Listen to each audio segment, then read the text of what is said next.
one of the most powerful men in Hollywood. He tried to coerce me to take my top off. It's a whole culture around him that says that it's okay to treat women like this. Sexual favors are a perk of the job. I was exposed so many times to men like him. Hollywood has always had this dark secret.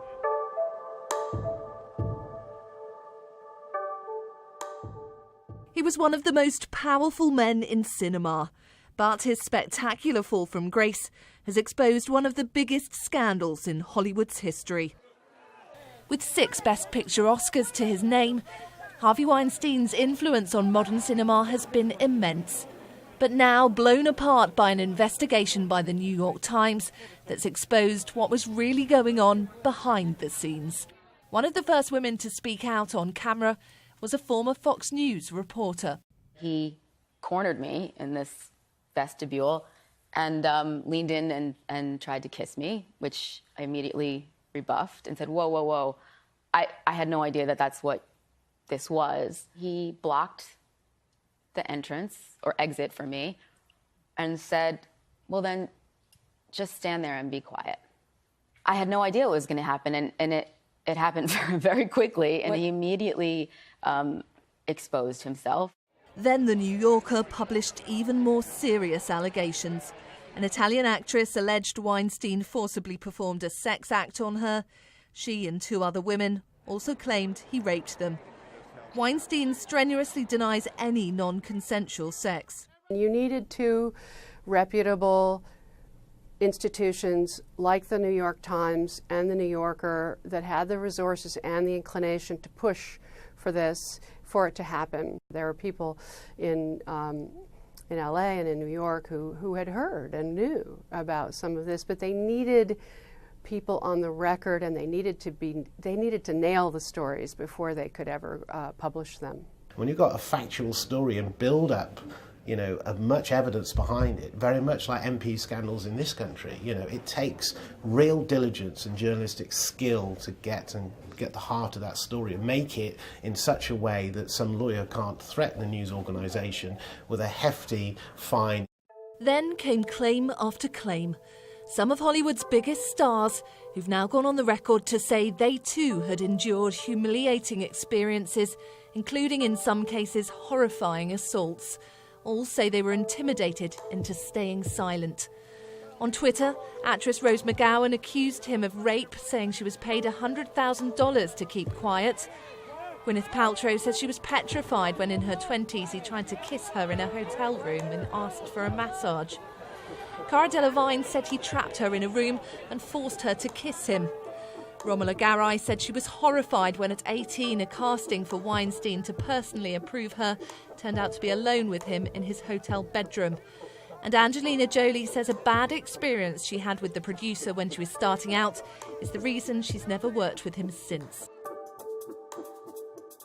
He was in a bathtub. He tried to coerce me to take my top off, and I didn't. And I ended up leaving that situation and actually leaving my acting aspirations. I couldn't imagine who to call. Whose phone number do you dial at the Weinstein Company to say this happened to me? And who on the other end would believe me? We went to his office and we had a great conversation about his current film and the film that I was pitching. He seemed genuinely interested, and I was excited. After about 30 minutes, he asked to excuse himself and go to the bathroom. He returned in nothing but a robe, with the front open, and he was buck naked. Many of Weinstein's oldest friends have expressed their shock over the revelations. Meryl Streep, who once called him a god, has said his behaviour is disgraceful. And Hollywood producer Barbara Broccoli has told Sky News it is inexcusable. We can't afford to have any form of harassment of any kind in the industry. You know, you're working with people who are very committed and very vulnerable, and it's a very intense industry, and we all need to look out for each other. As allegations continue to mount, so have the uncomfortable questions for those who worked with him but say they were unaware. Kristen Scott Thomas starred in his Oscar-winning film The English Patient.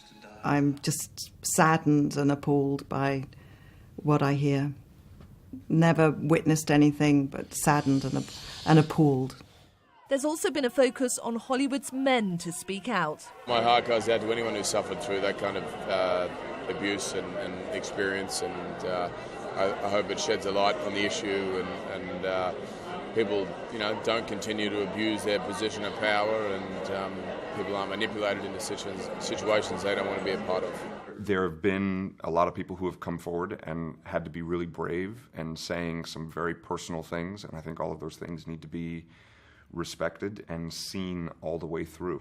The time we're living in right now is like revelations. We're getting to see the way things really are behind closed doors, and now we have to make a conscious choice about who we are and how we're going to go forward.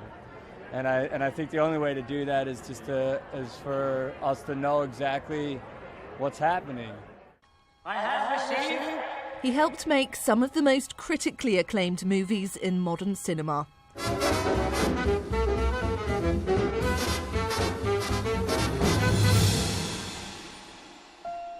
Hundreds of Oscars have been awarded to his films. The industry joke goes, in an acceptance speech, most actors thank God, their agent, and then Harvey. You sit here and think of something to say. I'll do that. Without question, Harvey Weinstein was one of the modern movie moguls, setting up Miramax, a company that was latterly sold for gazillions to Disney. He has reshaped the way that Oscars were won with massive Oscar campaigns for productions like Shakespeare in Love. He was perhaps one of the 5 or 6 most powerful people within Hollywood. You heard about us, you probably heard we ain't in the prisoner-taking business. Weinstein was always fiercely proud of his reputation for supporting art house movies. I'm not here to do the, mainstream movies. My movies are The English Patient and Pulp Fiction and Inglourious Bastards. I want to take the audience on an incredible journey. Known for being a tyrant and a bully, he'd been cast out before by Hollywood. I had 20 years of unparalleled success, broke all the rules, did fantastically well, had a big argument with Disney. It was tough time. I stood up for what I believed in, and then I spent 5 years in the wilderness not doing well. I'm so happy that there's an Act 2, and I'm going to appreciate it a lot better this time. I'm a lot more humbler. People have described you as God, the Punisher, a tyrant, a puppy dog, ruthless and a perfectionist. Which of those most describes you, or do all of them describe you? A perfectionist mostly. I'm ruthless for the movie. I'm a tyrant for the film. My loyalty is to the movie, not to anything else. Today it's almost, a bad word to be a good producer. 13 years ago, a reporter who tried to tell the story then claims Weinstein beat it back by calling on his celebrity friends. Sharon Waxman says she received calls from both Matt Damon and Russell Crowe vouching for him. Meet Will Hunting. Damon, whose first film, the Oscar-winning Good Will Hunting, was one of Weinstein's, now says he wasn't aware what the piece was about and says the claims today make him sick to his stomach. He knew that various journalists who were tough to him and were willing to go up against him and were willing to report things that he didn't want them to report. In my case, it was mostly business stuff. It was about, whether or not Nicole Kidman, whether he wanted her to have a fake nose in the hours. I mean, I wasn't chasing down his sexual peccadillos at all. I was telling business stories, but other people he was afraid of too, and I see now why. Possibly facing criminal charges, almost overnight Harvey Weinstein was sacked by his own company, left by his wife, and made an outcast by the world that once worshipped him. This is definitely a wake-up call for Hollywood. Harvey Weinstein was sort of the captain of the casting couch, and I think that thing has been set on fire at this point. I don't think any executives are going to be thinking that this is a good idea in future. When we have smartphones that can record you, we can take videotape, we can go on the record to publications with gravitas like the New York Times. There's going to be a lot of executives who are going to have to rethink the way that they do business.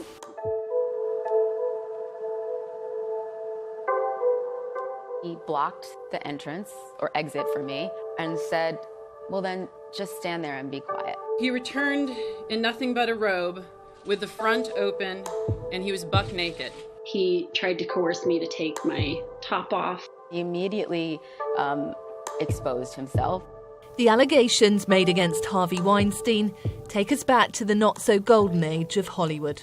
Of having your hostess ask you to sing. The scandal exposes a casting couch culture that most had assumed was a thing of the past. In her teens, Judy Garland says she was propositioned for sex. Joan Collins believes she lost out on the lead in Cleopatra because she wouldn't sleep with the studio head. And as a child star, Shirley Temple, in her memoirs, said a producer exposed himself in their first meeting. The world has changed a lot since then. The movie industry, it would seem, has not. Are the allegations against Harvey Weinstein depressing? Yes. Surprising? Perhaps not. Weinstein's behaviour, it would seem, has been an open secret, joked about in the industry for years. Oh, please. I'm not afraid of anyone in show business. I turned down intercourse with Harvey Weinstein on no less than 3 occasions out of 5. And comedian Seth MacFarlane made this joke when announcing the 2013 Best Actress Oscar nominations. Congratulations, you 5 ladies no longer have to pretend to be attracted to Harvey Weinstein. So how come nobody dared to challenge Weinstein until now? I would say every actress I know has experienced some form of sexual harassment in her career. That's me included. Things are done because people can get away with it, and people can get away with it because it's unregulated, and it's a lot to do with who knows who. It's very undercover, the whole casting process, and the performances and rehearsals are often secret because they don't want anyone to know what the show is going to be about. Hollywood has reacted with horror to the claims, but could it do with sparing us the hypocrisy? People have enabled this behaviour, and I think that's it. We've got to remember it's not just one sleazy guy, it's a whole culture around him that says that it's okay to treat women like this, to abuse your power. Weinstein has long been sheltered by a system where those with power are fiercely protected by an army of publicists, assistants and lawyers. That extends out to its stars. Personal questions from journalists can be banned and interviews shut down. Tom, you're live on Sky News. What has happened over the last 20 years with the degrading of the influence of the media and the power of publicists and the power of their legal armoury is that it's been easier to suppress these stories. A culture of complicity helped ensure Weinstein's behaviour was buried for decades, and now parallels are being drawn to other cases of exploitation and abuse. The same questions arguably were posed about when Jimmy Savile was exposed. How was this predator allowed to exist at the heart of British establishment and entertainment history for so long? So the same questions now move across and look at Harvey Weinstein. They said, who's going to believe us against Jimmy Savile? He's a friend of Margaret Thatcher. He goes to Chequers for Christmas. He's a friend of Prince Charles and Princess Diana. Police in both the UK and the US are now investigating allegations against Weinstein, but many have questioned why criminal charges have never been brought before. I'm going to take a shower. You sit there and have a drink. Water. I don't drink. Can I stay on the bar? No, you must come here now. No. This is the movie mogul and a young actress recorded as part of a police sting 2 years ago. I'm sorry, I cannot. No, yesterday was a kind of aggressive for me. I need to know a person to be touched. I won't do a thing. I don't do a thing, please. I swear I won't. Just sit with me. Don't embarrass me in the hotel. I'm here all the time. I sit know, with me, but I I promise. don't want to. Please sit there. Please. 1 minute. No, I ask I can't. you. Go to the bathroom. Please, I don't want to do something I don't want Go to. to the bathroom. Come here. Listen to me. I want to go downstairs. I'm not going to do anything. You'll never see me again after this. Okay? That's it. If you embarrass me in this hotel, I'm not embarrassing you. Abra Batalana Guterres had gone to the police to say he'd groped her. The New York Police Department persuaded her to go back and make this recording. On everything. I'm a famous guy. I'm feeling very uncomfortable right now. Please come in now. And 1 minute. And if you want to leave, when the guy comes with my Why jacket, you can go. yesterday you touched my breast? Oh, please, I'm sorry. Just come on. I'm used to that. Come on. Are you used to that? Yes, come in. No, but I'm not used to that. I will never do another thing to you. 5 minutes. Don't ruin your friendship with me for 5 minutes. As disturbing as it is, it wasn't enough to prove a crime. Obviously, he has some serious issues, and the tape is terrible.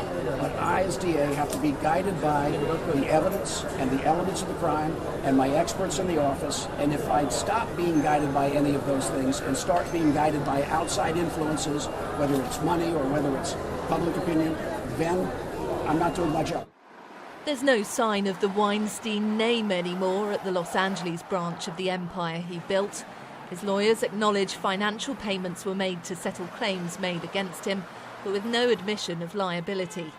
But according to the US news website TMZ, there was a clause in Weinstein's contract saying if he was sued over misconduct, it was okay by them as long as he footed the bill.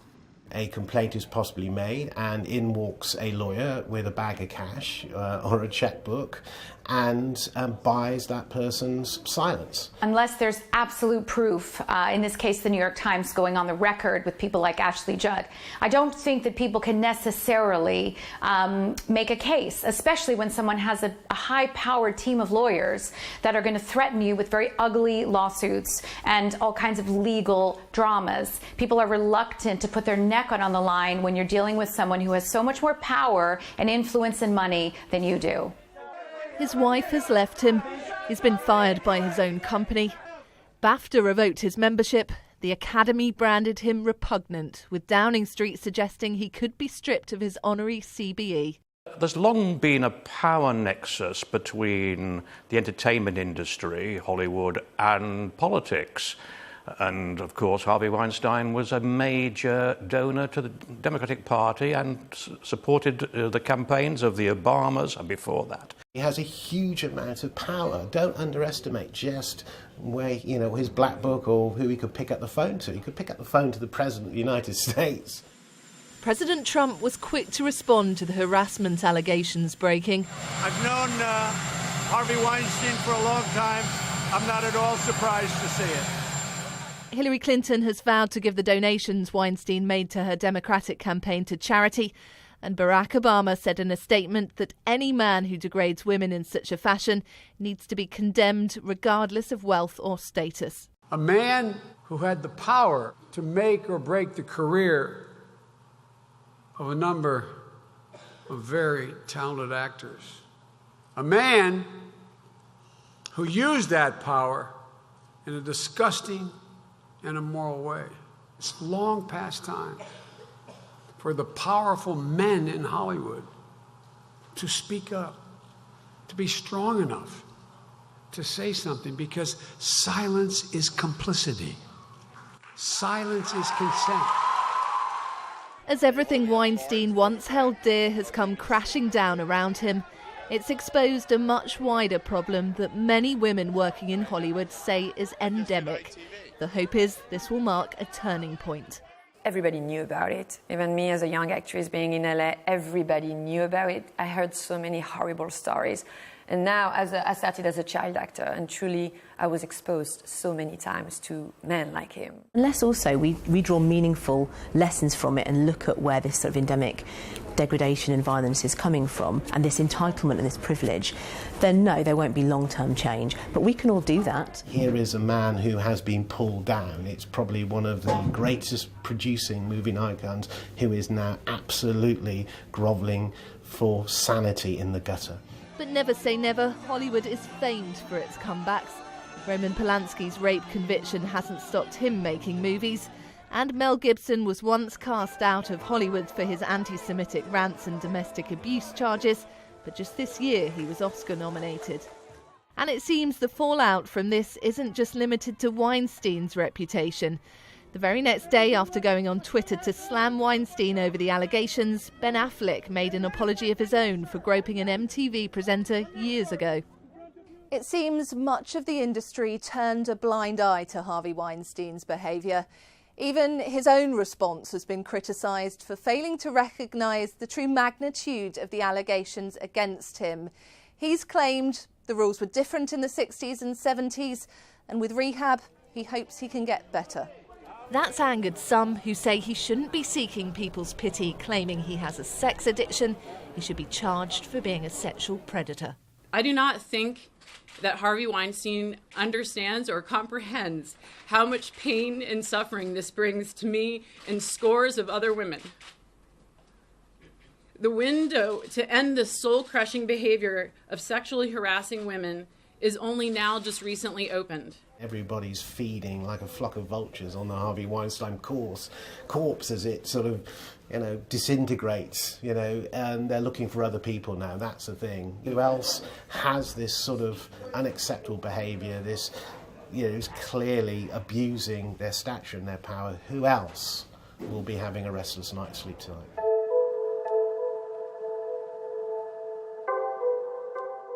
Whether or not there are more skeletons to be discovered, at the very least, the Weinstein scandal has thrown a spotlight onto Hollywood's dark side.